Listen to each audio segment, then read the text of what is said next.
Welcome students. Today we move to tenses based active and passive voice chart. How we change the verb from active to passive, active into passive, and we move to future tense.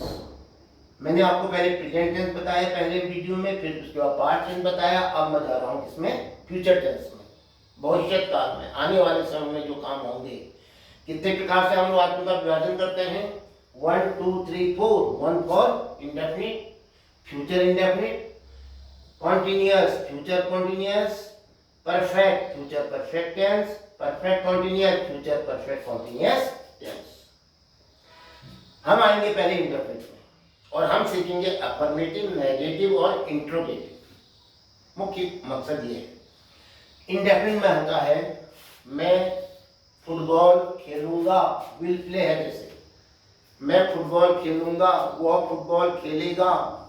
अब यहाँ पर will दिया है और मैं जो बताता हूँ या मैं जो मानता हूँ, मुझे जो जानकारी है, मैं अभी भी कहता हूँ कि विल और शेल का प्रयोग करोगे। लेकिन जितने भी वीडियोज आप देखते हैं तो वहाँ पर आप सबके लिए विल का प्रयोग करने की बात कही जाती है। But I tell you, if you appear in some competitive exams, you have to be sure shall is also used for first person.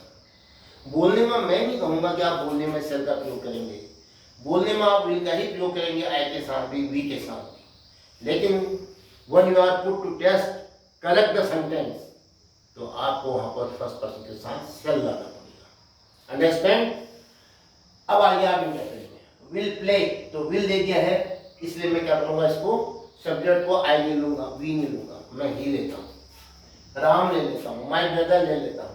तो क्या कहा मैंने? ही विल प्ले फुटबॉल। समझने के लिए ही will play football, football object और ही subject. ये active voice का पैटर्न है।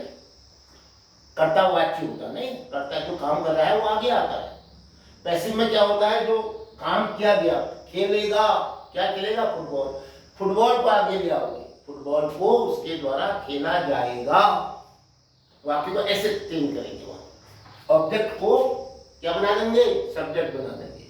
तो क्या होगा यहाँ पर? विल प्ले का विल बी प्लेड, ध्यान रखिएगा, बी लग गया बीच में, और हमेशा पैसिव वॉइस में थर्ड फॉर्म आती है। तो ही विल प्ले फुटबॉल का हो जाएगा football will be played by him.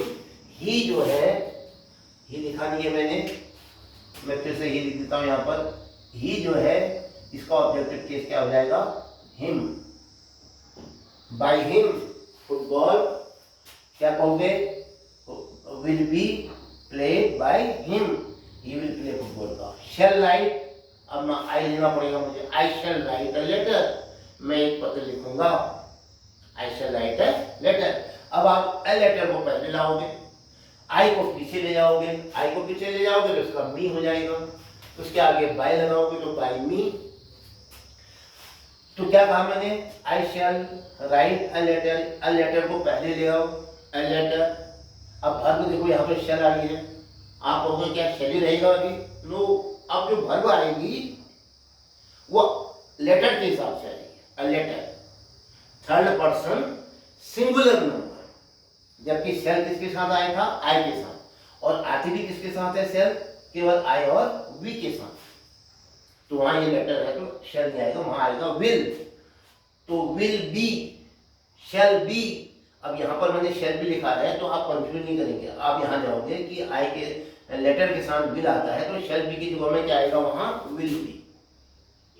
ये समझाने के लिए लिखा था शेल बी रिटन। अब आप उसको लिखोगे will be written, a letter will be written by, I था, आई को पीछे ले जाओ, by me, a letter will be written by me. क्या नियम बना? विल या shall plus be plus verb की third form. Will be written, shall be written. Will be played, shall be played. Depends on the subject कौन है। Next continuous में आओ। क्या मैं इसका नेगेटिव भी बता दूं लगे हाथ में तो ज्यादा सही रहेगा। देखिए यहां पर हमने कहा ही विल प्ले फुटबॉल लिखा हमने, ही विल प्ले फुटबॉल। अब नेगेटिव बनाना है, हमें कोई दिक्कत ही नहीं है नेगेटिव बनाने में, क्योंकि विल शैल क्या आए हैं, हेल्पिंग वर्ब आए हुए हैं। ये मॉडल्स जो हैं ऑलरेडी हैं यहाँ पर, जो हेल्पिंग वर्ब है। जब हेल्पिंग वर्ब ऑलरेडी मौजूद होती है तो हमेशा उसके बाद नॉट लगता है। तो इसका मतलब है हेल्पिंग वर्ब यहाँ भी होगी, यहाँ भी होगी। तो हेल्पिंग वर्ब के बाद क्या लगाओगे, नेगेटिव बनाने के लिए नॉट। तो ही विल प्ले फुटबॉल का क्या होगा, he will not play football. और यहाँ विल बी प्लेड में क्या हो जाएगा, football will not be, will be not नहीं होगा, will not be played by him. I shall write a letter, I shall not write a letter, shall के बाद नॉट लगेगा। अब इसके पैसे का नेगेटिव एस्पेक्ट कैसे बताओगे, अ लेटर आपने कहा था विल आएगा, शैल नहीं आएगा, will be written by me. Letter will be है ना, विल के बाद नॉट लगाओ, a letter will not be written by me. अब मैं इसका इंट्रोगेटिव बताता हूँ। क्या मैं फुटबॉल खेलूंगा, ये विल को उठाओ, आई से पहले रख लो, सब्जेक्ट से पहले। Will I play football, mark of interrogation, question mark. Will I play football, नहीं आई को मत लो, ही को लो, ही विल प्ले फुटबॉल वाले वाक्य को लो, इसका विल आगे रखो ही से। विल ही प्ले फुटबॉल, क्या वो फुटबॉल खेलेगा। अब इसका पैसिव बनाओ, क्या होता है पैसिव में, क्या होता है इंट्रोगेटिव में, क्या होगा, विल आगे आएगा। तो विल फुटबॉल दिया है तो बी प्लेड, देखो ये विल बी प्लेड है ना, आपको कंफ्यूज होना ही चाहिए, विल बी प्लेड आना है ना, ये विल आगे आ गया, बात तो अपनी हो रहा। विल के बाद क्या आएगा, will football be played by me. I shall play football का था ना, अगर आई लिया है तो shall write, I shall write है लेटर, बताओ will I, shall I write a letter, shall I write a letter, interrogative, I से पहले शैल लग गया। अब लेटर को पहले लिखोगे तो लेटर के साथ शैल नहीं आता है, यहाँ पर कंफ्यूजन नहीं करना है, लेटर के साथ विल आता है। विल या शैल बराबर दर्जे के हैं, दोनों मॉडल है जिनका अर्थ आगे की होता है। तो क्या हो जाएगा, will a letter be return by me, ऐसा हो जाएगा। क्योंकि वहां पर क्या होगा, विल बी रिटर्न लिख करोगे तो लेटर विल बी रिटर्न, तो विल को आगे रख दोगे, will a letter be return by me. तो मैं इसी का इंट्रोगेटिव बताया आपको। इसी ढंग से आप कॉन्टिन्यूस यहाँ जाओ, will shell plus being continuous बनाओ। मैं पत्र लिख रहा हूँगा, मैं खेल रहा हूँगा, तो क्या बना, विल पहले आया है तो ही ले लेता हूँ, ही विल बी प्लेइंग फुटबॉल। ये तो हम कहते ही है एक्टिव वॉइस में, वो फुटबॉल खेल रहा होगा। अब इसका पैसिव बनाना है, पहले इसके 3 वाक्य सुन लो। He will be playing football, he will not be playing football, will को आगे रखो, will he be playing football, ये बनते हैं एक्टिव में। पहला वाक्य लो, ही विल प्ले फुटबॉल, नहीं he will be playing football, being लगते हैं नहीं यहाँ पर,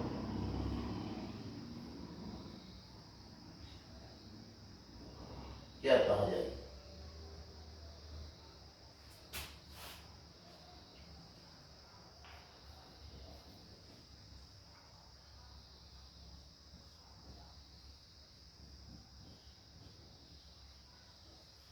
चार्ज मेरा पहले और दूसरे में चला गया है, जहाँ पर प्ले लिख दिया गया था उसके लिए सॉरी। तो will be playing, shall be playing, ये प्लेइंग है, तो क्या कहोगे तुम, ही will be playing football, I shall be playing football. अब सही हो गया। इसका पैसिव नहीं होता है, नो पैसिव। अगर नेगेटिव इसका बनता ही आपको मालूम है, विल के बाद नॉट आएगा, शैल के बाद नॉट आएगा। इंट्रोगेटिव बनाना होगा तो एक्टिव वॉइस में विल या शैल पहले आ जाएगा सब्जेक्ट से, लेकिन पैसिव वॉइस का नहीं बनता है।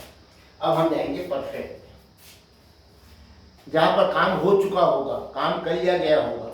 जैसे हम एक ले रहे हैं प्ले को, विल हैव प्लेड या shall have played, shall have written. अब वह फुटबॉल खेल चुका होगा, उसने फुटबॉल खेल लिया होगा।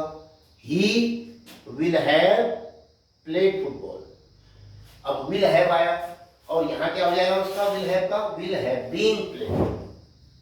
लेकिन होगा क्या, फुटबॉल पहले आ जाएगा object. Football have been played by him. Has been नहीं आएगा, सबके साथ हैव बीन नहीं आता है फुटबॉल परफेक्ट में। Football have been played by him. अब मैंने कहा I shall have written letters, मैं पत्र लिख चुका हूँगा। लेटर्स को पहले ले लो। Letters will have been written by me.